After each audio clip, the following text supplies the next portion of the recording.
Hello to all students of BSc second year. Botany के second paper में आपके topic है मेरिस्टेम। और मेरिस्टेम में हमें उसकी characteristics and classification of meristematic tissues in plants पढ़ना है। और मेरिस्टेम आपने थोड़ा सा पढ़ रखा है। विभज्योतक, जिसको हिंदी में कहते हैं विभाजन योग्य जो उत्तक होता है, उसे मेरिस्टेम कहा जाता है। कहाँ कहाँ ये पाया जाता है, किस टाइप की इसकी सेल्स होती है, कोशिकाएं की स्ट्रक्चर क्या होती है, वो सब हम इसमें पढ़ेंगे।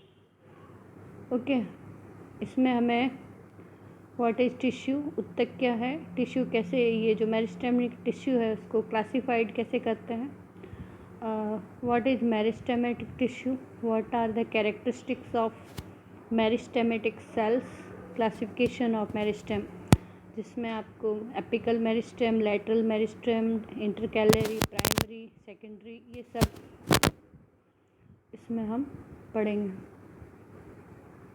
जो टिश्यू सिस्टम है, टिश्यू सिस्टम किसे कहते हैं? A group of cell which similar origin and function. Tissue उत्तक किसे कहा जाता है? कोशिकाओं का ऐसा समूह जिसका उद्भव समान हो तथा जिसका कार्य समान हो, उसे क्या कहा जाता है? टिश्यू, उत्तक। Histology, study of tissue. तो हिस्टोलॉजी जो प्लांट की बॉटनी की जो ब्रांच है, औत्तिकी जिसको कहा जाता है, उस औत्तिकी का मतलब है उत्तक का। एग्जाम्पल ऑफ प्लांट टिश्यूज़ में एपिडर्मल टिश्यूज़ होते हैं फॉर जो एपिडर्मिस बनाते हैं फॉर प्रोटेक्शन। वैस्कुलर टिश्यू हैं जो जिसमें जाइलम फ्लोएम पाया जाता है, जो संवहन का काम करता है, ट्रांसपोर्टेशन का।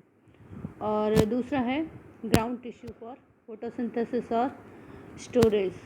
जो ग्राउंड टिश्यू जो भरण उत्तक जिसको कहा जाता है, जो किसी चीज़ को फिल करता है या जिसमें बहुत सारी चीज़ें एज ए फिलिंग पाई जाती हैं। क्लासिफिकेशन ऑफ टिश्यू में आप देखिए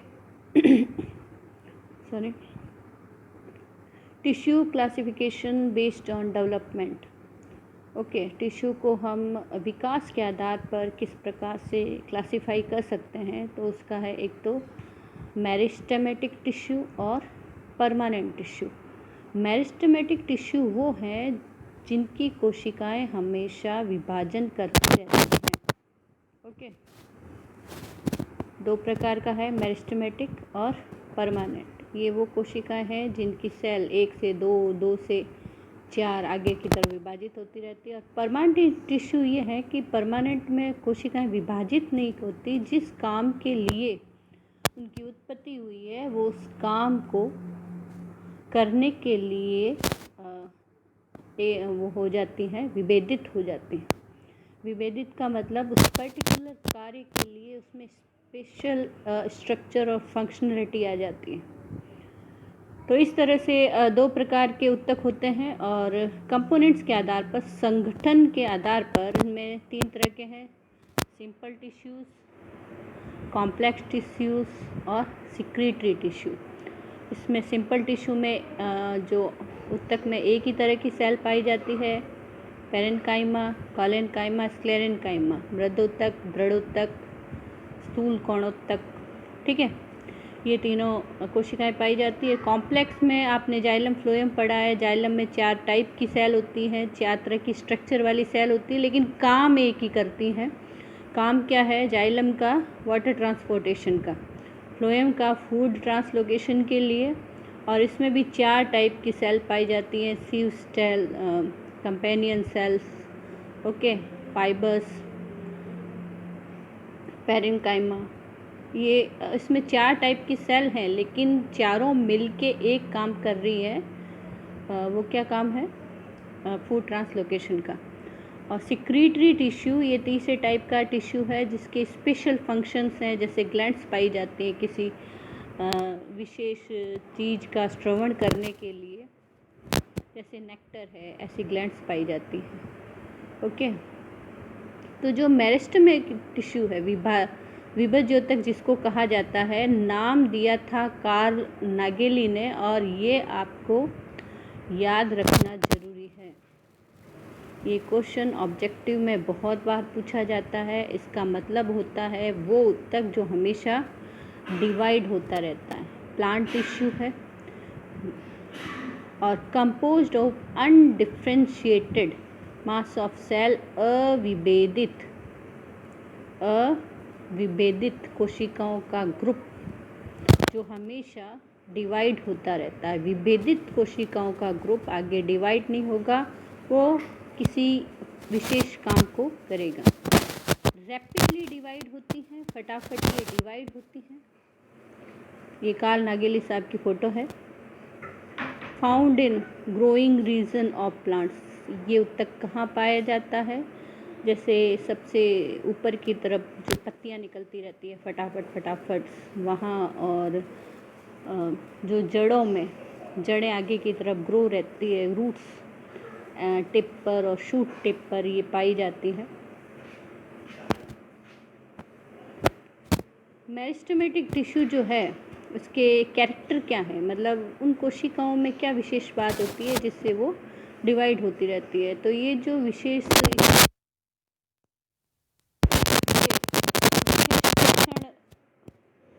उनके विभाजन के लिए उनको प्रेरित करते हैं। Composed of rapidly dividing cell, आपको विभाजित होती हुई दिखाई देंगी। हम सेल बनी नहीं और उससे पहले जो नेक्स्ट सेल साइकिल है वो शुरू हो जाता है। अनडिफरेंशिएटेड, ये आपको याद रखना है। अविभेदित होती हैं, किसी काम के लिए पर्टिकुलर डिसाइड नहीं होती। Size and shape of cell varies करती हैं। सेल्स मोर और लेस आइसोडाइमेट्रिक, आइसोडाइमेट्रिक का मतलब है समव्यासित, ओके, समान व्यास वाली।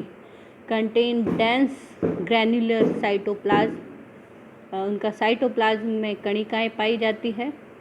इंटरसेल्युलर स्पेस जनरली एब्सेंट होता है। जो इंटरसेल्युलर स्पेस है इनके बीच में स्पेस नहीं होता है, ओके। इसका क्या मतलब है कि इतनी आपस में इनकी जो सेल वॉल का इतना सिंथेसिस नहीं होता है कि वो बीच में इंटरसेल्युलर स्पेस बनाए, उससे पहले ये डिवाइड होना शुरू हो जाती है। Cell wall composed of primary cell wall, और सेल वॉल जो है कोशिका भित्ति में सिर्फ प्राथमिक कोशिका भित्ति पाई जाती है। कंटेन प्राइमरी पिट फील्ड्स, ओके, जो कोशिकाओं के बीच में पिट्स पाए जाते हैं। आपने अगर भौतिकी पढ़ी हो तो पहले प्राइमरी सेल वॉल होती है और उसके बाद सेकेंडरी सेल वॉल, तो ये जो पिट होते हैं वो प्रेजेंट होते हैं। Cell do not have ergastic substance, जो सेकेंडरी मेटाबोलाइट्स वगैरह हैं वो इसमें कुछ नहीं पाया जाता है जो अननेसेसरी हैं। Limited amount of endoplasmic reticulum, endoplasmic reticulum का अभी इतना यूज नहीं होता है कोशिकाओं में, इसलिए ये लिमिटेड अवस्था में पाया जाता है। Plastid in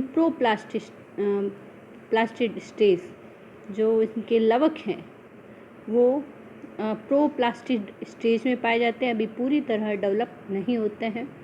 internal structure of mitochondria less elaborative, mitochondria भी इस तरह से इतना विकसित नहीं होता, ओके। तो ये सारे इसके कैरेक्टर्स हैं, पूछे जाते हैं। मेरिस्टेमेटिक सेल जो कोशिका है उसके विशेष क्या कैरेक्टर हैं, तो ये सारे कैरेक्टर्स हैं और ये आपको लिखने हैं। क्लासिफिकेशन ऑफ मेरिस्टेम में आपको कई टाइप के क्लासिफिकेशन है। Classification based on position, okay, जहाँ पाया जाता है। Classification based on nature of cell giving the meristem, ठीक है, मतलब मेरिस्टेम किस टाइप का है, प्राइमरी और सेकेंडरी। तो ये जो पहला है एपिकल, लैटरल, इंटरकैलरी, ये जो उसकी स्थिति प्लांट बॉडी में कहाँ पर पाया जाता है उस आधार पर है, एपिकल, लैटरल और इंटरकैलरी। एपिकल जो है वो ऊपर पाया जाता है आपके टिप पर, जो शीर्ष भाग हैं, आगे हम डिस्कस करेंगे। और दूसरा जो बेस है कि मेरिस्टेम जो सबसे पहले मेरिस्टेम बनता है उसको प्राइमरी मेरिस्टेम कहते हैं, जो बाद में बनता है उसको सेकेंडरी मेरिस्टेम कहते हैं। जो एपिकल मेरिस्टेम है, आप इसकी बात करते हैं, ये टिप पर पाया जाता है, शूट और रूट एपिकल यानी शीर्ष भाग में पाया जाता है। इनमें दो थोड़ा सा डिफरेंस भी है, थोड़ा देखिए कहाँ पर डिफरेंस है इसमें। Composed of occurs at the tip of stem, root और लीव्स, तीनों के टिप पर पाया जाता है। टिप आप जानते होंगे टर्मिनल पोजीशन पर। कंपोज्ड ऑफ वन और more cells present in the growing tips, okay, also called as apical cell or apical initial. Cell maintains their individuality and position. Activity of meristem cause increase in length, length increase करता है। Produce the primary structure of cell, primary जो प्राथमिक संरचनाएं हैं वो बनाता है। Apical meristem is terminal stem and सब टर्मिनल इन रूट। यहाँ जो भी बात आपको याद करने लायक है उसमें एक तो ये चीज़ है सब टर्मिनल। ये क्वेश्चन पूछा जाता है ऑब्जेक्टिव में कि जो रूट में सब टर्मिनल का मतलब है, यहाँ तो एकदम टिप पर पाया जाएगा, लेकिन यहाँ पाया जाता है, आगे रूट कैप होती है, ओके, तो रूट कैप के पीछे पाया जाता है मेरिस्टेम, इसलिए हम इसे कहते हैं सब टर्मिनल पोजीशन। ये आपको ध्यान रखनी है और याद रखनी है। बाकी इसमें कोई ऐसी विशेष बात नहीं है कि जिसको बहुत सिंपल है। Number of apical cell vary in different plant groups different bryophyta, algae, fungi, ये जो डिफरेंट प्लांट ग्रुप्स हैं। लोअर प्लांट जो हैं यूजली है सिंगल एपिकल सेल, जो एल्गी फंजाई हैं उनमें वो वैसे भी एक वन सेल्यूलर और ऐसे होती हैं। जैसे देखिए आप, अगर इस तरह से कोई फिलामेंट है एल्गी का तो उसके टिप पर एक ही सेल पाई जाएगी। Gymnosperm and angiosperm have a group of cell, okay, तो जिम्नोस्पर्म और एंजियो हायर प्लांट्स हैं और उनमें कई चीज़ें इनको प्रोड्यूस करनी होती है, पत्तियाँ, तना, फ्लावर, ओके, तो इस वजह से एक ग्रुप ऑफ सेल पाया जाता है टिप पर। देखिए यहाँ पर एक डायग्राम में इसको बड़ा करके दिखाया है। ये जो टिप भाग है इसका, ओके, यहाँ जो प्रोड्यूस हो रहा है वो सारा का सारा क्या है, एपिकल मेरिस्टेम। ये पत्तियाँ बन रही है, फिर और आगे ये बढ़ता जाता है, ठीक है।